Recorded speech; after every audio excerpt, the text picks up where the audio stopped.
Bienvenidos a nuestro encuentro semanal con La Claqueta, donde hablamos de cine y mucho más.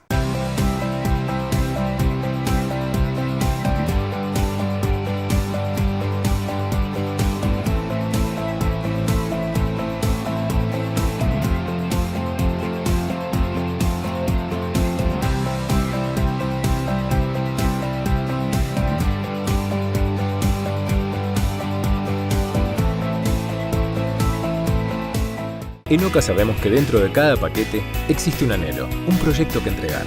Llevamos paquetes, entregamos deseos, recibimos sonrisas. OCA, las buenas noticias llegan.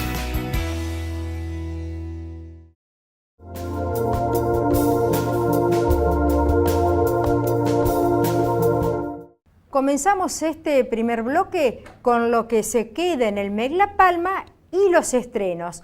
Los que se quedan son 4 de las películas que había la semana pasada. Una de ellas, El Ángel. Aquel asesino serial de los años 70, encarcelado con tan solo 20 años. Contaba en su haber con decenas de crímenes y robos a mano armada. En la actualidad está en el penal de Sierra Chica. Esta película es una adaptación casi muy fidedigna de lo que fue la vida real. Un delincuente. No sé de dónde la habrás sacado, pero la tenés que devolver. ¿Sos loco? Vamos todos presos. Parece que tenemos la banda perfecta. Hay que pensar. Le quemaste la cara con un soplete. ¿Usted es Carlos Robledo Puch? Sí, soy yo.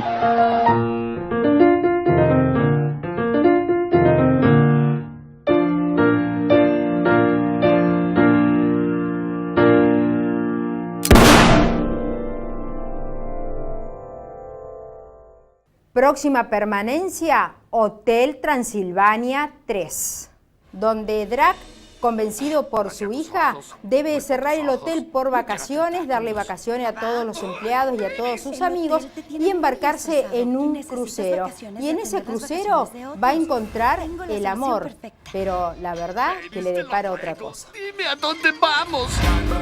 ¿Un crucero? ¡Sorpresa! ¡Ay! ¡No! ¡Papá! Anímate, hay tanto que hacer. Puedes practicar buceo, probar comida exótica o solo disfrutar la vista. Ok, papá, gracias. Quizá podrías encontrar el amor en este crucero. No es la pizarra del amor, Frank. ¡Hola, marineros! Yo soy Erika, su capitana. Y tú, el gran y legendario Drácula. Chula, ¿cúbate? ¿Sabes? Ese acento te hace sonar tan sofisticado. Chula, cúbate. ¡Le diste al clavo! ¡Son las mejores vacaciones! Tenías razón, bisabuelo Van Helsing. Los monstruos son tan desagradables. No tienen idea de lo que está por suceder.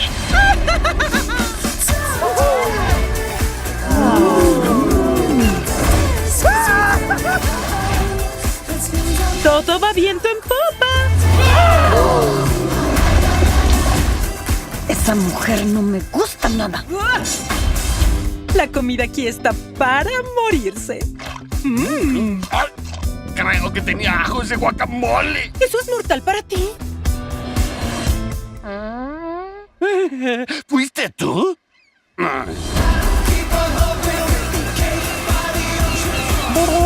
¡Ay, no! ¡Blobby va a vomitar!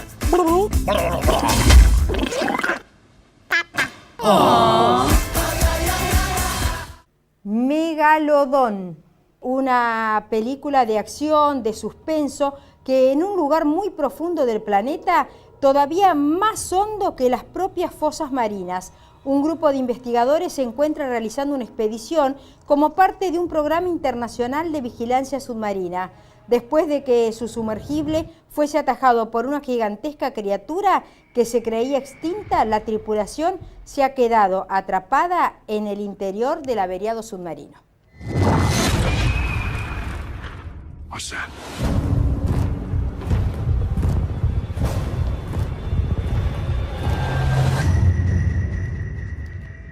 There's a monster outside.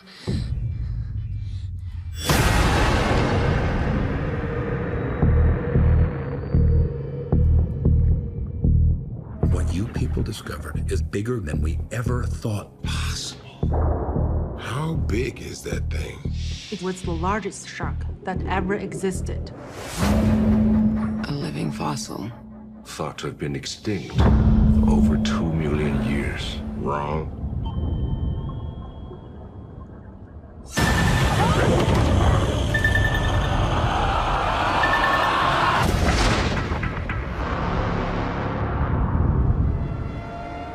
My God. It's a megalodon.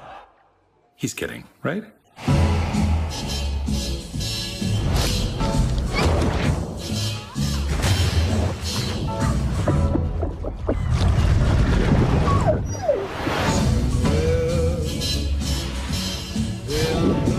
That thing's out there. You need to find it and kill it. Why don't you just put a tracker on it? Did you guys ever watch Shark Week?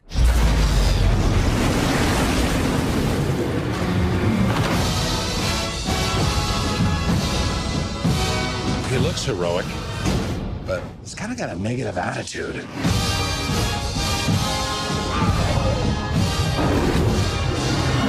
Chew on this, you ugly.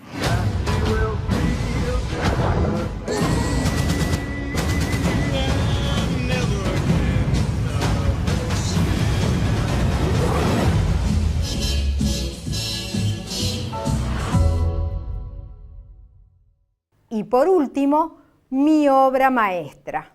Esta película donde Arturo y Renzo están unidos por una vieja amistad, aunque no siempre coinciden con sus opiniones, lo cual provoca una infinidad de discusiones entre ambos. Arturo es el exitoso dueño de una galería de arte y un galán empedernido, mientras que Renzo es un pintor con talento pero en decadencia, y lo único que parece mantenerlo a flote es su ex alumno Alex. Cuando Arturo intenta remontar la carrera artística de su amigo, el plan resulta tan loco y arriesgado de lo que esperaban. Pará, vení por favor, vení. Chau. Chao, sentate. Muy guapa su novia, maestro. Sentate. Le quiero dar una mano, no tiene donde caerse muerto. No me traigas la cuenta porque no la voy a pagar. ¿Cómo? Debí haberme muerto yo. Eso hubiera sido lo ideal. No te moriste y acá estás hecho un viejo boludo, todo roto y sin memoria. A un panorama. Mami.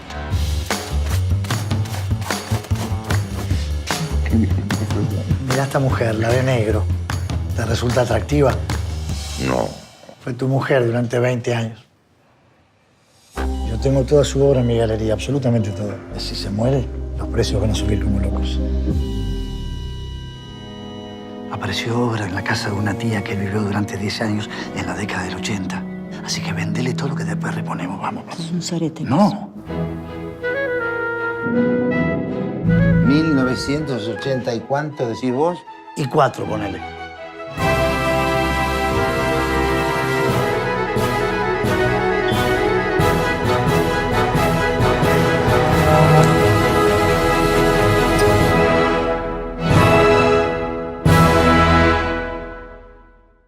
Veo.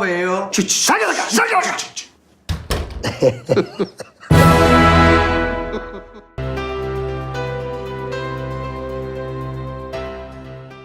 Ahora vamos a los estrenos, que son 2 estrenos. El primero de ellas, A la deriva. En esta película vamos a ver una historia de amor, pero un huracán devastador destroza el velero en el que viajan Tammy y Richard. Este último queda gravemente herido y Tammy tiene que tomar el mando del velero averiado y encontrar ayuda en alta mar. No les queda comida ni agua, solo esperanza de ser rescatados.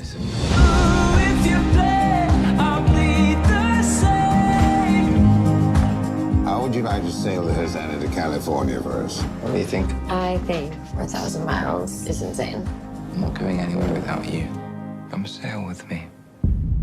Bon voyage, lovers!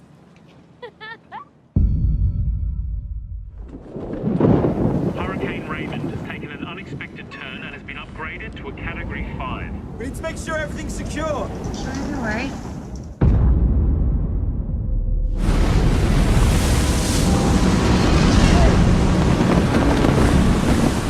Love you. Get below! Oh my God!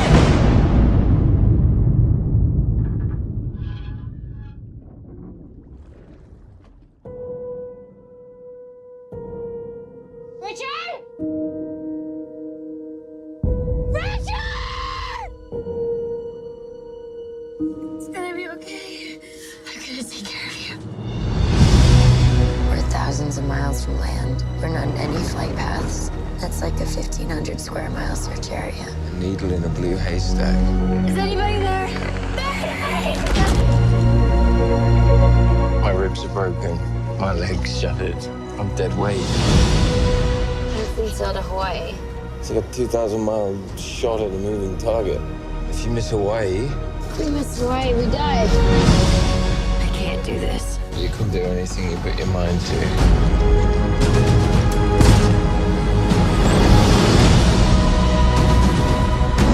I sailed halfway around the world to find you. I'm not letting you go.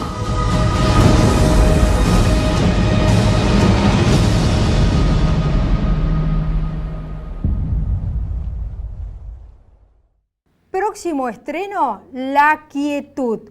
Esta película es una película argentina que tenía fecha de estreno para el 18 de noviembre de 2018, pero se adelantó y por cierto bastante. ¿Vamos al tráiler?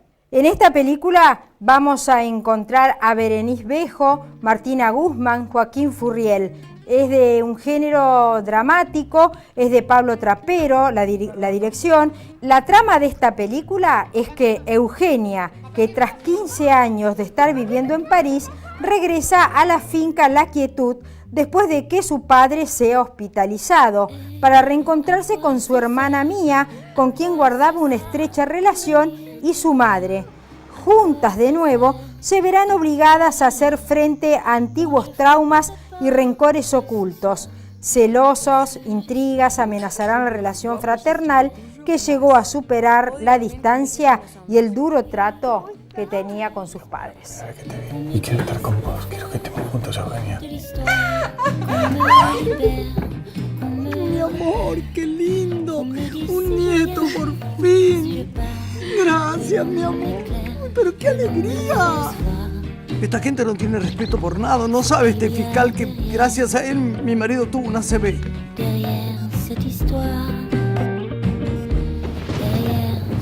Decime, ¿vos querés tener esta conversación ahora? Yo quiero tener esta conversación ahora. Y vamos a tener esta conversación ahora. ¡Basta! Hablar las cosas siempre es revelador, ¿no? ¿Pero qué me vas a enseñar a mí lo que es la verdad, vos? Si no te haces el ADN, le voy a decir todo a tu marido. ¿Te das cuenta que van a ser padres? ¿Te das cuenta? Si querés matarte, matate sola.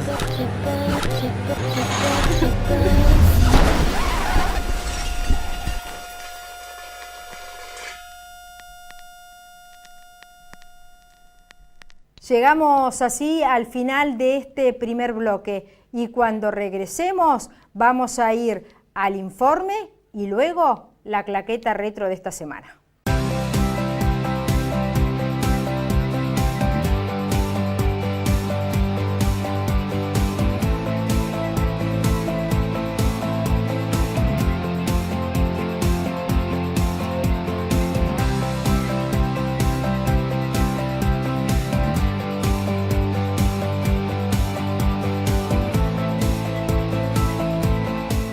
En OCA sabemos que dentro de cada paquete existe un anhelo, un proyecto que entregar. Llevamos paquetes, entregamos deseos, recibimos sonrisas. OCA, las buenas noticias llegan. Ya estamos de regreso y como hace varias semanas venimos hablando de directores cinematográficos de distintos países, esta semana es el turno de los directores de Alemania. La siguiente lista enumera a los cineastas alemanes más influyentes de todos los tiempos, tratándose de la cinematografía alemana, una de las más importantes de siempre. La lista podría incluir más de 10 realizadores, sin embargo, los que vamos a presentar en esta primera parte se los considera como los pilares fundamentales desde los inicios del cine mismo hasta la época contemporánea. El primero de ellos, Frédéric Wilhelm Murnau, 1888, fallecido en 1931. Fue el director abanderado de la corriente alemana del cine expresionista, subcategoría de la corriente expresionista artística que abarcó también música, pintura y literatura. En los años finales del siglo XIX y los primeros del siglo XX, y que se trataba de mostrar la angustia por esta transición. En una primera etapa hizo estudios de filología y filosofía, tomando como influencias a Schopenhauer y Nietzsche, hasta que Max Reinhardt, vanguardista director teatral de la época, lo descubrió actuando en una obra estudiantil y lo invitó a formarse en su academia, donde aprendería teatro y cine. Nosferatu, de 1922, su film más célebre, se convirtió en un hito del expresionismo al reunir lo mejor de sus características. El delirio social, en este caso con un contexto gótico, los juegos contrapuestos de luz y sombras, la escenificación abstracta y la expresión más emotiva que intelectual de los personajes. La filmografía recomendada, Nosferatu, una sinfonía del terror, Fausto y Sonrís. El segundo director es Max Ophüls, 1902, fallecido en 1957. Fue un director cinematográfico que trabajó en Alemania entre 1931 y 1933, en Francia entre 1933 y 1940, en Estados Unidos entre 1947 y 1950 y de nuevo en Francia entre 1950 y 1957, donde se encuentran sus restos. Empezó su carrera como actor teatral en 1919-1923 en Aquisgrán y trabajó en 1924 en Dortmund. 2 años después, Ophüls era ya director de creación en el famoso Burgertheater de Viena, dejando producidas más de 200 obras, entre ellas El hombre amado por las mujeres de Bernard Shaw o su admirador Arthur Schnitzler, que al final de su vida recuperaría. En 1927 era primer director en Viena. Ophüls era sutil cuando lo suponían torpe, profundo cuando lo creían superficial y puro cuando lo motejaban de obsceno. Quizá dominado por su trayectoria artística, Ophüls impregnó todo su cine de una sensibilidad sorprendente, más allá del barroquismo o intimismo de los escenarios de cada película. Su cámara resultaba increíblemente fluida, se movían embriagantes tomas de picados, contrapicados y panorámicas, acariciando con sensualidad la textura del mundo atemporal en el que se movían sus personajes. Estos ingredientes característicos de su estilo se encuentran en la mayoría de sus obras, pero donde mejor logró expresarlos fue en las 4 últimas películas que rodó tras su regreso a Francia. La filmografía que se recomienda de Ophüls es La Ronde, Madame D y Lola Montes. El turno de Werner Herzog, 1942. Es un director, guionista, productor, documentalista y actor que, junto con Fassbinder y Wenders, lidera la generación de la corriente del nuevo cine alemán. Suele considerársele como un autor que se ha desarrollado con un enfoque intelectual y en algunos casos hasta experimental, con películas que rompen la narrativa tradicional como Fata Morgana, 1971, que parece estar hilada por imágenes azorosas. Aunque sus películas más clásicas han sido igualmente celebradas, en ellas no ha traicionado su vena foránea, retratando personajes fallidos, fracasados o anormales en ambientes hostiles o adversos, como en su épica Fitzcarraldo de 1982 o en su más intimista Estrosex en 1977. Aunque en alguna ocasión el maestro François Truffaut dijo de él que se trataba del mejor cineasta vivo en el mundo. Filmografía recomendada: El enigma de Kaspar Hauser, Fitzcarraldo y Mi enemigo íntimo. Estamos llegando ya casi al final con Fritz Lang, 1890-1976. Aunque en realidad es de nacionalidad austríaca, fue un realizador, guionista, productor y actor perteneciente a la corriente alemana de cine expresionista que también desarrolló su carrera en la creciente industria norteamericana, trasladando elementos del expresionismo para fundar junto con otros directores migrantes las bases del film noir. Quizá fue por crecer en un entorno católico de judíos conversos que se interesó en temas como la ambigüedad moral y la angustia del ser, sin dejar de mencionar que sus oscuras películas pudieron ser influidas por su participación en la Primera Guerra Mundial, donde fue herido hasta 3 veces.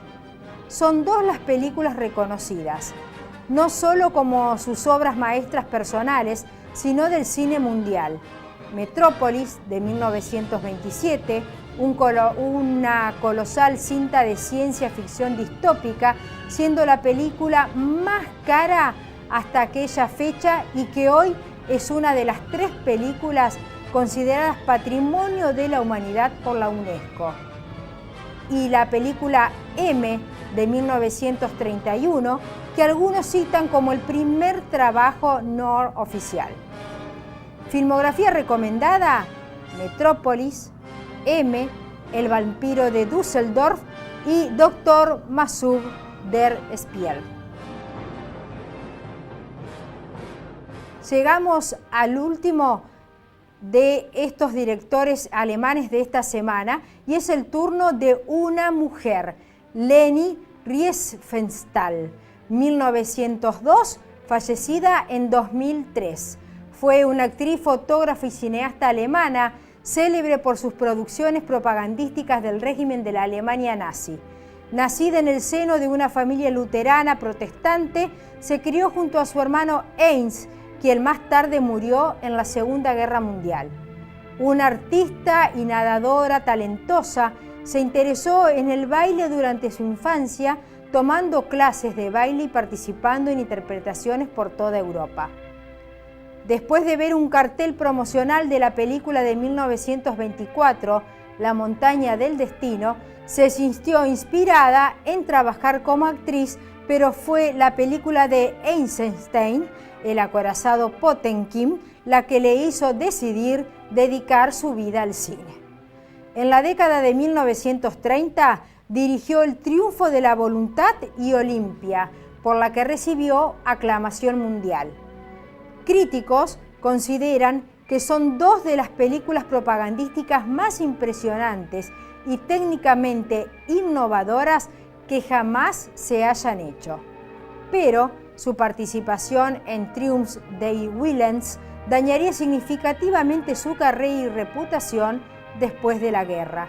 La naturaleza exacta de su relación con el líder del partido nazi, Adolf Hitler, sigue siendo tema de debate, aunque se sabe que existió solo amistad. Fue arrestada al finalizar la guerra, pero no fue asociada con los crímenes de guerra. A lo largo de su vida negó saber sobre el Holocausto y ganó cerca de 50 juicios de difamación. Fue elogiada póstumamente por su conjunto de obras y sigue siendo una de las directoras de cine más aclamadas. La filmografía recomendada: Olimpia, El triunfo de la voluntad y La victoria de la fe. Llegamos al final del informe de esta semana con los primeros 5 directores del cine alemán. Ahora nos vamos a la claqueta retro, donde vamos a ver que directores, grandes directores, fueron antes que directores, dibujantes de cómics.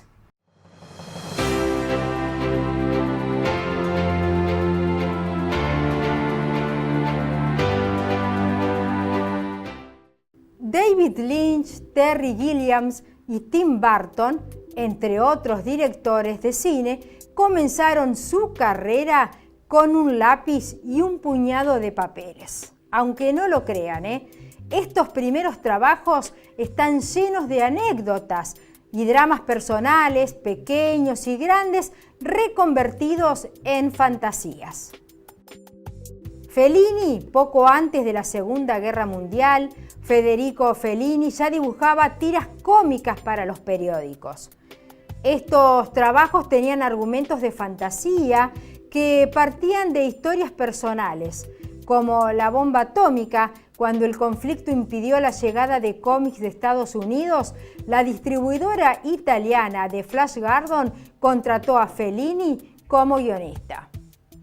Por esto, en los 80, Dino De Laurentiis, productor de Barbarella y El Ejército de las Tinieblas, quiso que Fellini dirigiera la película del héroe espacial, responsabilidad que recayó en otras manos. Hoy, aquella producción es recordable por la banda sonora de Queen. En plena guerra, Fellini pasó de Flash Gordon a dibujar carteles para Cinecittà en 1939. 6 años más tarde, trabajó en el guión de Roma, Ciudad Abierta, dirigida por Rossellini. David Lynch comenzó en el cine una carrera que pronto se estancó. Con una beca de $10.000 de American Film Institute, Lynch empezó a rodar Cabeza Borradora, pero después de 4 años, la finalización del rodaje parecía imposible. No había fondos, sobrevivía repartiendo periódicos y con el dinero de amigos y familiares. En Atrapa el pez dorado, escribe que dando vueltas o como terminar, dibujó un perrito.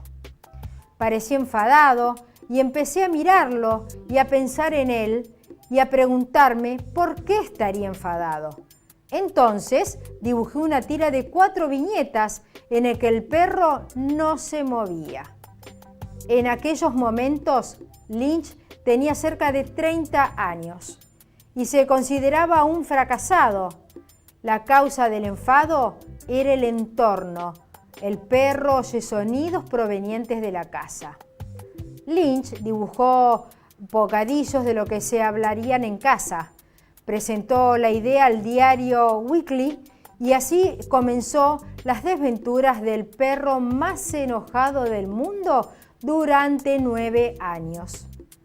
Así consiguió fondos para acabar Cabeza Borradora.